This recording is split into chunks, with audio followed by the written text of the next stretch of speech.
Hai Positive People, kita akan menemukan share pengajaran kita dalam Matius pasal 23 ayat 16 sampai 22. Celakalah kamu, hai pemimpin buta, yang berkata, bersumpah demi bait suci, sumpah itu tidak sah. Tetapi bersumpah demi emas bait suci, sumpah itu mengikat. Hai kamu orang-orang bodoh dan orang-orang buta, apakah yang lebih penting, emas atau bait suci yang menguduskan emas itu? Bersumpah demi mezbah, sumpah itu tidak sah. Tapi bersumpah demi persembahan yang ada di atasnya, sumpah itu mengikat. Hai kamu orang-orang buta, apakah yang lebih penting, persembahan atau mezbah yang menguduskan persembahan itu?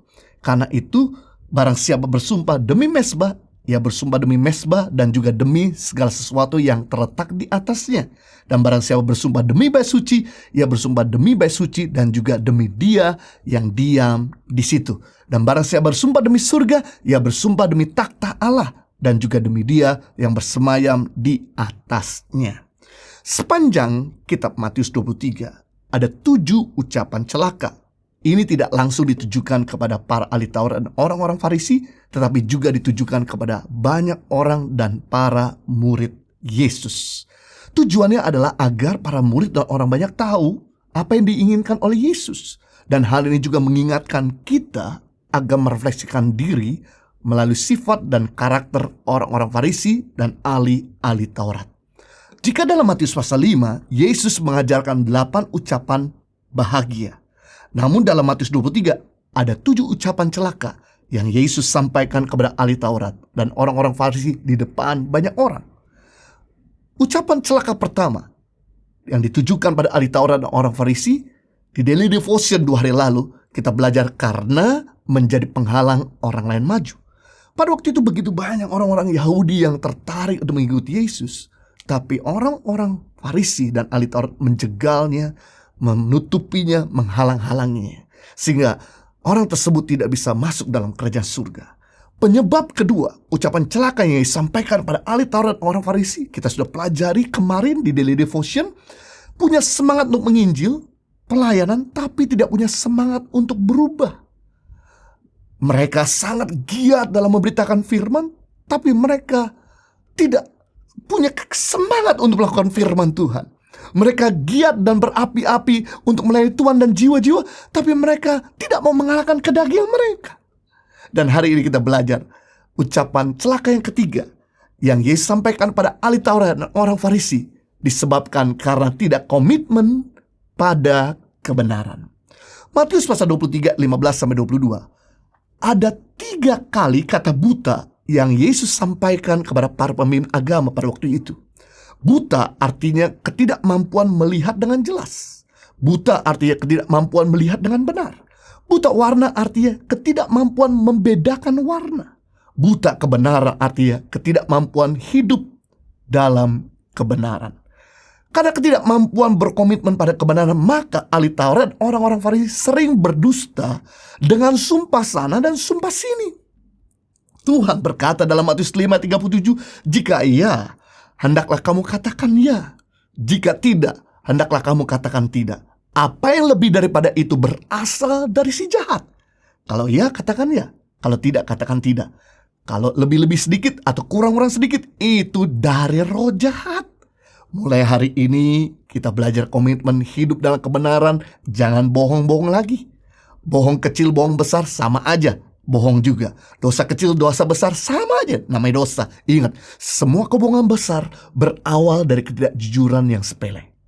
Semua dusta besar dimulai dari dusta yang kecil. Sebagai contoh, ketika saudara di rumah menerima telepon, dan Anda kemudian berkata kepada orang yang mengangkat telepon untuk mengatakan bahwa saya tidak ada di rumah, membuktikan bahwa Anda sedang berbohong. Percaya atau tidak, berbohong itu bikin ketagihan dan bisa jadi habit. Apalagi setelah berkata bohong, kamu gak ketahuan. Maka gak heran kalau masih saja banyak orang yang memelihara kebiasaan habit buruk ini. Padahal suka berbohong bisa membawa dampak buruk buat Anda sendiri. Ada 3 dampak buruk kalau kita sering berdusta. Yang pertama, susah mendapat kepercayaan dari orang lain. Mobil bekas, nabrak, Anda bilang tidak pernah nabrak. Barang palsu, Anda bilang barang asli. Barang bekas, Anda bilang barang baru. Barang rusak, Anda bilang barang betul.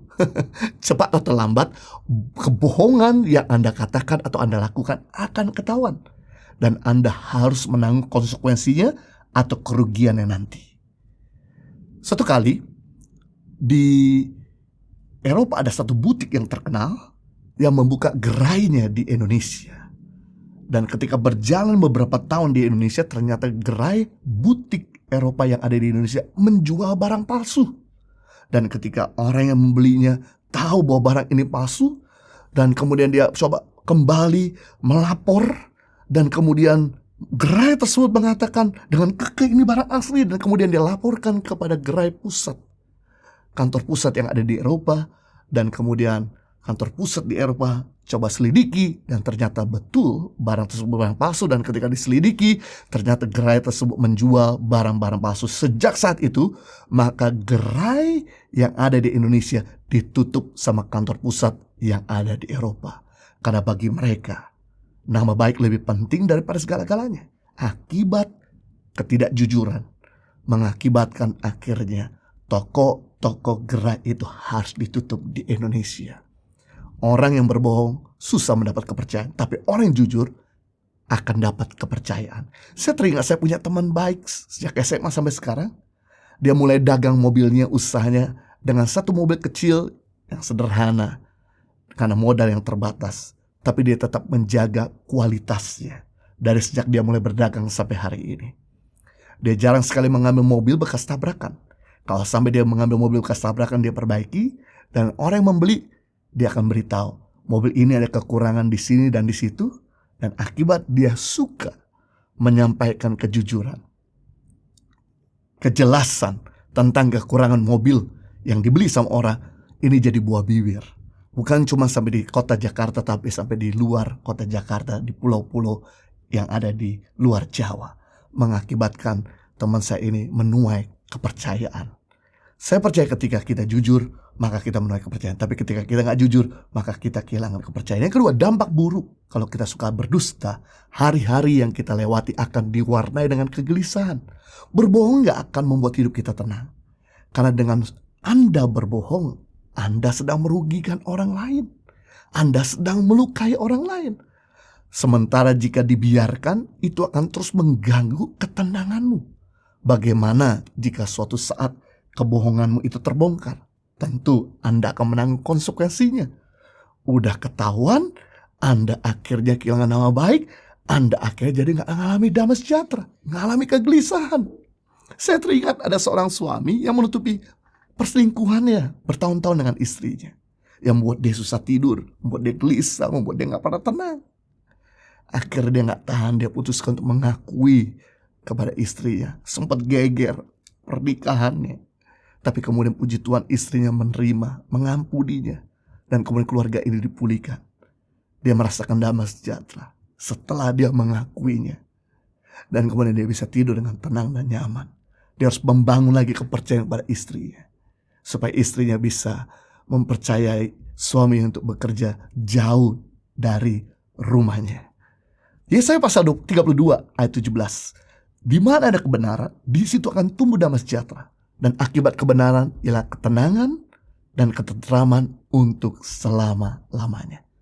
Justru di masa-masa sulit seperti ini, kita harus lebih banyak mengerjakan kebenaran, supaya tumbuh damai sejahtera dan ketenangan dan ketenteraman untuk selama-lamanya. Sebab kalau di masa sulit ini, kita gak melakukan kebenaran, kita suka berdusta atau berbohong, atau melakukan kejahatan, maka kita gak akan hidup dalam ketenangan. Hidup ini udah berat, jangan ditambah susah karena keperbuatan bodoh kita. Yang ketiga, dampak buruk dari kita yang suka berbohong atau berdusta, hidup dalam kekurangan. Matius pasal 6 ayat 33, tetapi cara dahulu kerajaan Allah dan kebenaran, maka semua itu akan ditambahkan kepadamu. Yesus mengajarkan untuk kita sedang memprioritaskan terlebih dahulu kehendak Tuhan dan kebenaran, maka berkat akan mengikuti. Jangan kejar berkat, karena berkat memang diperuntukkan bukan untuk dikejar, tapi kebenaran perlu kita kejar, perlu kita hidupi, perlu kita upayakan. Maka berkat akan mengikuti. Karena berkat itu diibaratkan punya 4 kaki, sedangkan manusia punya 2 kaki. Kalau kita mengejar punya 4 kaki, kita akan lelah, kita akan capek, dan kita akan exhausted. Dan mengerikan, udah capek, udah lelah, gak dapatkan berkat. Lebih baik kita hidup dalam kebenaran, hidup dalam kepentingan Tuhan dan kehendak Tuhan, maka berkat akan mengejar kita. Kalau berkat mengejar kita, kita mau ada tempat terkecil, tempat tersembunyi, dia akan dapatkan kita. Kalau kita hidup dalam kebenaran dan hidup dalam kepentingan Allah, semua Tuhan tambahkan. Begitu kita hidup sesuka-suka kita dan hidup dalam dosa, maka semua akan dikurangkan. Perhatikan, semua yang hidup di dalam dosa atau dusta selalu mengalami kekurangan. Daud biasanya mengejar-ngejar musuh, tapi begitu dia berdusta kepada Tuhan dan juga kepada mentornya Nabi Nathan, membuat Daud akhirnya hidup dalam ketidaktenangan. Akhirnya dia dikejar-kejar musuh. Dulu Daud sebelum hidup dalam dosa, dia sering tolong sana tolong sini. Tapi begitu Daud hidup dalam dosa, akhirnya dia minta tolong sana minta tolong sini. Kita belajar di sini, orang hidup dalam kebenaran pasti akan dikejar berkat. Tapi begitu kita hidup dalam dusta, maka kita tidak akan pernah mendapatkan berkat. Salah satu kunci untuk hidup diberkati yaitu rajin plus jujur. Sebab kalau rajin saja tidak jujur, pintu depan lebar, pintu belakang juga lebar. Masuknya kenceng, menerimanya banyak, tapi keluarnya juga kenceng. Ada aja musibah, ada aja kecelakaan, ada aja kecurian, ada aja penyakit, menyebabkan kita nggak bisa menikmati berkat yang kita terima dari hasil usaha kerajinan kita. Tapi kalau kita rajin plus jujur, pintu depan lebar, pintu belakang Tuhan tutup rapat-rapat, sehingga Tuhan cegah dari kebocoran, dari kerugian dan lain sebagainya, sehingga kita bisa menikmati, sehingga kita bisa membagikan kepada yang lain.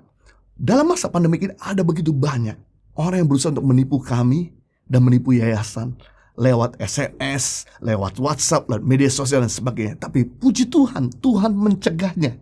Jadi kita belajar hari ini dampak buruk kalau kita suka berdusta. Yang pertama, susah mendapat kepercayaan dari orang lain.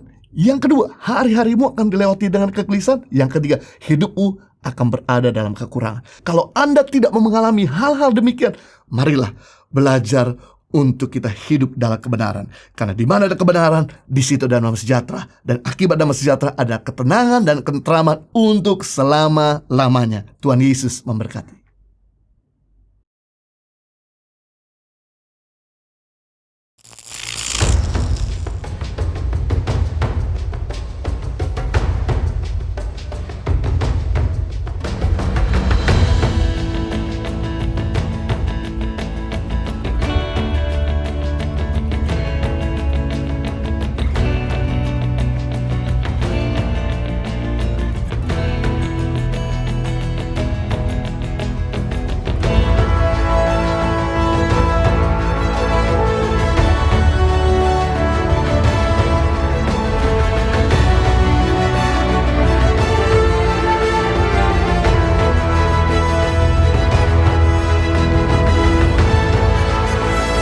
Suka duka, perjuangan guru tangan pengharapan dalam membangun pendidikan di pedalaman Indonesia.